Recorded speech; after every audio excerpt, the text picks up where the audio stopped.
So how many people out there remember the heyday of the homie Juelz Santana, man? Him and Lil Wayne going crazy. Do you feel like he could have been one of the greatest, if not the greatest? If you do, tap in.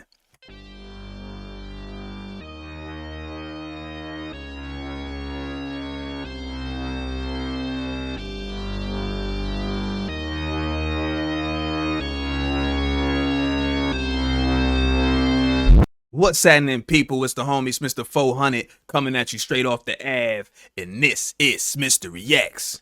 As always, salute to the subscribers, new and old. And if you made it to this video, go ahead, give us a like and subscribe. New content daily. Salute Mr. Dubbins. Salute Zenfi369. Straight off the Ave fam. You know what it is. Now, the video I'm finna react to right now is titled Meet the Greatest Rapper That Never Was. Speaking of Juelz Santana. And without further ado, man, we finna get into this content. Shout out to the channel titled For the Love of Hip Hop. And we finna get right into this content, man. Go ahead and subscribe over there. Check them out, man. Let's get to it.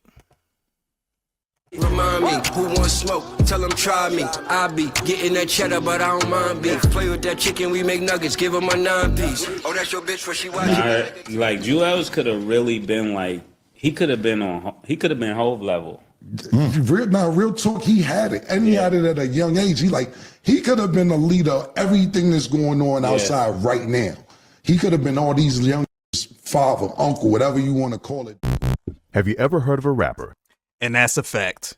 Point blank, period. If you know, you know. If you don't, go back and listen. Go do your research. Tap in. Let's go. With chart-topping hits, over 300 unreleased tracks, and a game-changing partnership with Lil Wayne, yet still ended up as a cautionary tale, that's Juelz Santana. He wasn't just destined for greatness. He was supposed to be the star. From Harlem streets to the top of the rap game, his journey had everything it needed to become legendary. But then came the chaos. Police raids, addiction, legal battles, and a career that unraveled before the world's eyes. What went wrong? How did one of the most promising rappers of his generation fade into the shadows? This is the story of Juelz Santana, the rise, the fall, and the unrealized legacy of the greatest rapper that never was. And if you're a true hip-hop lover, skipping this or not subscribing to the channel will be a straight-up crime. Don't let that happen. Go subscribe, people. now. Go subscribe. Let's start where it all began. Harlem, the city that doesn't just create talent, it births icons. Juelz Santana was destined to be one of them. No, Harlem is a legendary place, man. It was, it's a great area, especially my time growing up. I mean, it's still a lot of the, Harlem had a lot of the nostalgicness that it was known for. Growing up in the buzzing chaos of Harlem streets, he wasn't just soaking in the culture, he was marinating in it. By the time he was 12, while most kids were figuring out if they could pull off Velcro sneakers, Juelz was already commanding a stage at the legendary Apollo Theater. That's not a small-time playground. It's where dreams either explode into fireworks or die a quick death. And Juelz, he strutted in, left his mark, and made it clear he wasn't about to be ignored. Fast forward a few years, and teenage Juelz wasn't wasting time with the usual adolescent drama.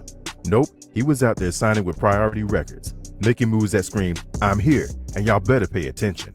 But let's be real, the real plot twist came when he joined forces with Cameron and Jim Jones to create Dipset, aka the Diplomats. Now, Dipset was Harlem's answer to a cultural takeover. That's interesting. I ain't never know he had a deal with Priority prior to Dipset, man. That's what's up. That's dope. Shout out to that. They had everything, the beats, the bars, the audacity to make pink fur coats a thing. Just wanna holler and spit. Told me to acknowledge you quick. She like Kim, stop fronting on that. Listen, that pink bandanas, pink hats, pink socks, pink shirts, pink button-ups, like Cam and them had, look, really Cam, also Kanye, gotta shout out Kanye. They had that pink ish on Smash, man. I wasn't one of them ones that was wearing that ish. I ain't gonna hold you. I really wasn't. Just wasn't my thing personally. I was on some other type time, but yeah, man, that particular era was crazy. Their influence stretched beyond music, stamping its DNA into streetwear, slang, and the entire vibe of the early 2000s. Dipset wasn't playing around, and neither was Juelz. And then came the tracks. Hey Ma, but it was Santana's Town. My birthplace, tombstone, dirt place, doomsday, goonsday, Tuesday to Thursday. Juelz. That shut the doubters up for good. Juelz wasn't just riding Dipset's wave, he was building his own. And just when you think he'd reached his peak, he teamed up with Chris Brown on Run It and turned a catchy track into a worldwide banger. Suddenly, Juelz was everywhere, magnetic, versatile, and undeniably talented. But if you really wanted to see Juelz in his rawest, most unfiltered form, you had to dive into his Back Like Cook Crack mixtape series. These were unapologetic snapshots of Harlem life, delivered with a punch that hit harder than a bad breakup. No gimmicks, no glossy beats, just Juelz spitting fire with the kind of authenticity that made you feel like you were right there on the corner with him. Tracks like Santana, Okay. My fofo peace talking sound oh so sweet talking. weren't just songs, they were declarations. And did I forget to mention the duo Juelz Santana and Lil Wayne? Believe me, they weren't just two rappers spitting verses together. They were the blueprint for what everyone in hip-hop now tries to pull off with these joint projects. Them two was killing it, bruh. I Can't Feel My Face. That era, crazy, bro. If you love hip hop and you love bars and you wasn't around, you weren't privileged to be around during that time, or if you were around but you were too young to understand, go back and check it out. You won't be disappointed. Let's get back to it. Cash money, Wayne, holla at my face numb, taste some, fiends come back for this here, grade A, A1. Back in the mid-2000s, when solo careers were the measure of greatness and collabs were more like guest appearances than partnerships, I Can't Feel My Face was like discovering fire. You had Lil Wayne, this unstoppable force from New Orleans, paired with Juelz Santana, Harlem's sharpest weapon, and together, they were ready to change the rap game forever. And the hype wasn't just in the idea, it was in the execution. Tracks like Black Republicans, You can't take the heat, get out the kitchen. I feel like a black Republican told a Mac and a Republican act. and Bad Side leaked from the studio sessions and sent fans into a frenzy. These weren't just mixtape fillers, they were the kind of songs that made you stop whatever you were doing and hit rewind, dissecting every bar because you knew you were hearing something rare. The chemistry between them was electric. Wayne's insane versatility met Juelz's gritty, no-nonsense edge, and the result was pure magic. Fans weren't just excited, they were convinced this project was going to reshape hip-hop. But, of course, the music industry had other plans. You had Def Jam, Universal, Cash Money, and Dipset all fighting for control like it was an episode of Game of Thrones. Back then, the industry didn't exactly believe in collaboration is key. Labels held all the cards, and red tape was their weapon of choice. Juelz himself said it best. It was bigger than us. Translation, the project died, not because of lack of talent, but because corporate suits couldn't figure out how to share the pie. So, what did fans get instead? A couple of leaked tracks and a life. Yo, if that album would have dropped, bro, that ish would have went crazy. The numbers would have went crazy. Like back when like albums really sold and they was like physical units, the numbers would have went crazy. The labels was hating, bro. Hating heavy. Now they out here trying to push everybody mixing and ish, like with the Drake and Future and, you know, but craziness. Time of wondering what might have been. Man, trees and dungarees, the city under siege, kitchen 100 degrees, I love that summer breeze. If you saw all of this unfold right before your eyes, then hit that subscribe button below. We're clearly on the same wavelength. Wayne was supposed to do I Can't Feel My Face. No, and I we guess a actually bunch of did it, records though. got recorded, but it never came out. We actually know it did. Because if you Did Google I Can't Feel My Face, it's a project out there. But it's not. Oh, So let me tell you my what bad. happened. Me and Wayne, just like, you know, we did a bunch of records together. Here's the real kicker though.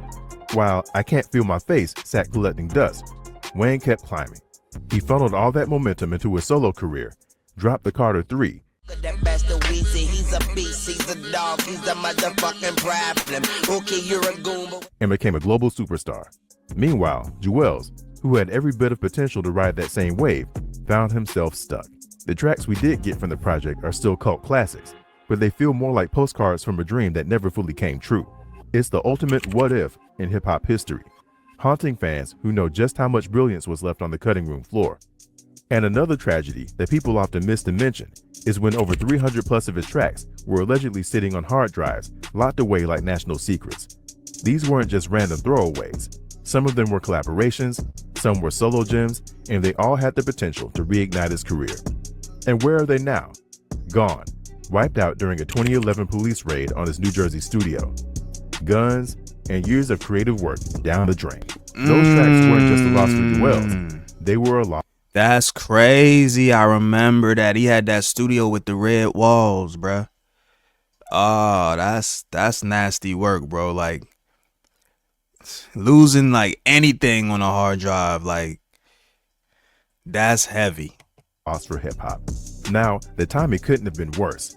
Lil Wayne, his I Can't Feel My Face partner in crime, was skyrocketing to stardom. Wayne capitalized on the momentum, cranking out hits like a machine and becoming a global icon. Meanwhile, Juelz seemed stuck in a loop of indecision and distractions. Their chemistry, which birthed underground classics like Black Republicans, They want to know what we've been working on together. Yeah, that's that Can't Feel My Face shit. They know what it is. So if they ever thought the South and the North was going to collide, guess what? We already did. could have carried Juelz to the same heights. Instead, Wayne became a legend, and Juelz became a cautionary tale. And the reason those songs stay locked away? Perfectionism. It's the classic blessing and curse combo. Juelz would hype up projects on Instagram, dropping cryptic posts that sent fans into a frenzy, only to let them down time and again. No album, no mixtape, just a steady stream of false starts. Fans eventually caught on to the routine. Teaser, excitement, then silence. While Juelz was tweaking every detail and striving for perfection, the music industry moved on. And in this game, time is money, and patience is non-existent. But still, there were glimmers of hope though. His stint on Love and Hip Hop New York in 2016 brought him back into the public eye. It reminded fans of the charisma and raw talent that had made him a star in the first place, but it also exposed the cracks in the armor. It was a comeback attempt, sure, but it Hey yo, I forgot he was on that shit. That's wild. also highlighted just how far Juelz had fallen. It's like the Diplomats. I got 3 older brothers, Cam, Jim, and Zeke. We go through stuff, but our bond made us a family and a brotherhood that, you know, is really like. Then there were the personal struggles. Addiction, long rumored and publicly acknowledged by Dipset members like Cameron, became a recurring theme.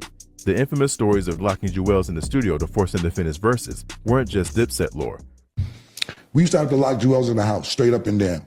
When he's 15, 16, you don't want to go to school, you ain't going outside, you come with us to the club. Yo, you did them song, all them songs that you hear, the bangers. They painted a grim picture of an artist battling demons. Cam even called him out for being too high to work. A brutal but honest assessment of how addiction was derailing his potential. And if the industry politics weren't enough, Juelz's personal life was a whole other train wreck waiting to happen. The lowlight was on that infamous airport fiasco in 2018. Think of Juelz trying to catch a flight with a loaded gun and a pocket full of oxycodone, gets flat at security. And what does he do? He bolts. He just leaves everything behind and takes off. Days later, he turns himself in, earns a federal sentence of 19 months, and serves 17 of them. Not exactly the kind of headlines that scream career on the rise. As if industry politics and perfectionism weren't enough, the rap game itself changed under Juelz's feet. The mixtape era faded, replaced by streaming platforms that demanded consistent content to stay relevant. Younger, hungrier artists stepped up, and the window of opportunity for Juelz began to close. The man who once defined the streets found himself lost in an industry that had no time for nostalgia or delays. Comparisons to his peers only make this story sting more. Lil Wayne faced similar struggles, addiction, label drama, but managed to overcome them and solidify his legacy. Even in Harlem, where Juelz once reigned, new faces like A$AP Rocky emerged. My old lady called me baby, told apart in my age. 12 shells in the gauge like a carton of eggs. We on home like every. Carrying the torch while Juelz's star dimmed. The collapse of Dipset as a unified force only added to the isolation, stripping him of the support system that had once been his foundation. For all his talent, Juelz's story boils down to a tragic cycle of missed opportunities. His work ethic couldn't keep pace with his potential, and the changing industry left him behind. Totally honest with you, to me, Juelz, I wouldn't say poor work ethic, but I'm just not sure why. Juelz will sit there with 300 songs on his hard drive and won't put it out. Fans are left wondering, is it too late for Juelz Santana to reclaim his throne? Now it's your turn. Drop your thoughts in the comments below, and don't forget to hit that subscribe button. Shout out to them, man. Excuse me. Shout out to them. Go subscribe over there. Juelz was definitely one of them ones, bro. I feel like had he not had the issues that he had, you know, those stumbling blocks and whatnot, he definitely could have been with the Waynes and whatnot. But if you haven't heard any of that music, go back and check it out, bro. That was an epic time. That was a dope time. You feel me? Streaming definitely came in and stepped on a lot of ish. For real. But yeah, definitely could have been one of the greatest, if not the greatest. If you made it to this point in the video, go ahead, give us a like and subscribe. Salute to all the subscribers. I appreciate you. We appreciate you. You feel me? And yeah, man, it's the homie Smitster 400. This has been Smitster Reacts. Thanks for tuning in. Wherever you at, all around the world. Stay tuned for more. You know I'm back at it, full-fledged. Let's go. I'm out. Peace and love. Owie.